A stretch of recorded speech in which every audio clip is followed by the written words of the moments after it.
Chowchilla school bus hijacking victim credits kidnappers for his life's victories, has met all three in person.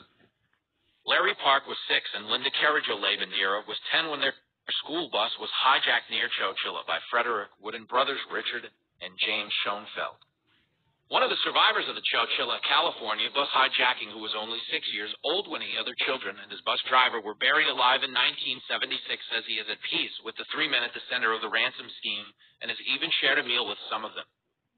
Larry Park was one of the 26 children who were on a school bus in Chowchilla, California, with their driver on July 15, 1976, when Frederick Wood and brothers Richard and James Schoenfeld hijacked the vehicle and asked for a $5 million ransom.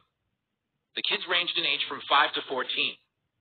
Wood's now 70, and the Schoenfelds buried bus driver Ed Ray and Dairyland elementary school students alive just east of San Francisco in a moving van that offered little light and ventilation or water, food, and bathroom supplies.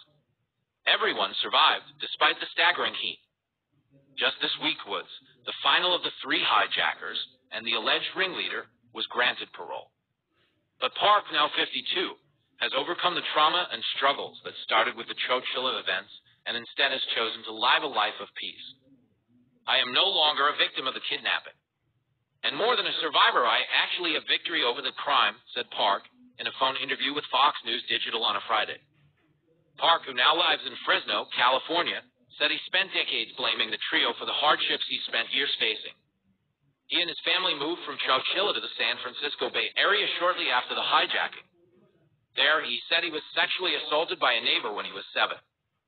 Later, he grappled with his mental health and a drug addiction that he said was spurred by the trauma he faced when he was younger. Admittedly, he blamed Woods and the Schoenfelds for every bad thing that had ever happened in my life. I am now 12 years sober, he told Fox News Digital. I put my drugs down and I started on a journey toward forgiveness for the kidnappers. And it was not an easy journey.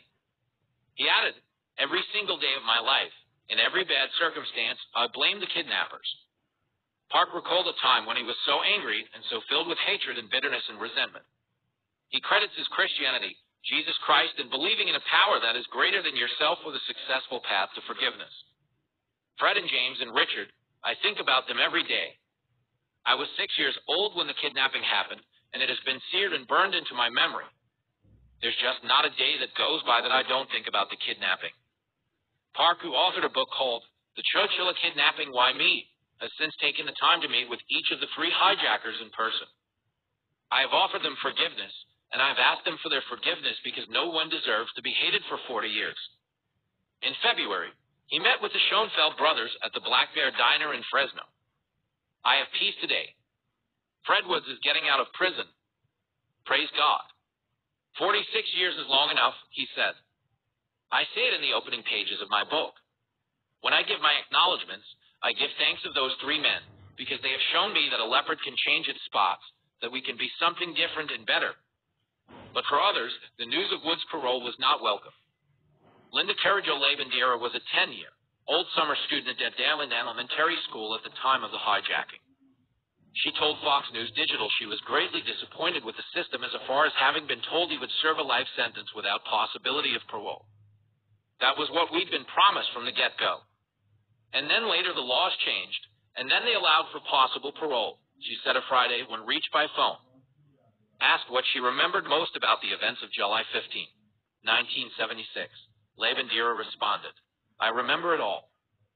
She recalled reuniting with the other children involved after Richard Schoenfeld was granted parole in 2012, and how they each had the same story, just from a different seat or a different part of the van that held us captive. We all remembered it. Every single one of us, said the Central San Joaquin Valley. To this day, I'm sure we all remember it pretty detailed. From things caving in, to children screaming and crying, holding our urine, and people that got sick from the stench, sick from the air conditioning going out in over 100-degree weather, she went on. You don't forget.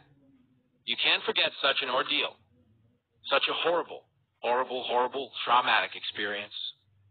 She said she has not been in contact with Woods. She said she does not have a message for Woods, but has one for the people. For the people, it is how long is enough of a time for a criminal to serve for kidnapping your child or your grandchildren, she asked. How long would be long enough for your child?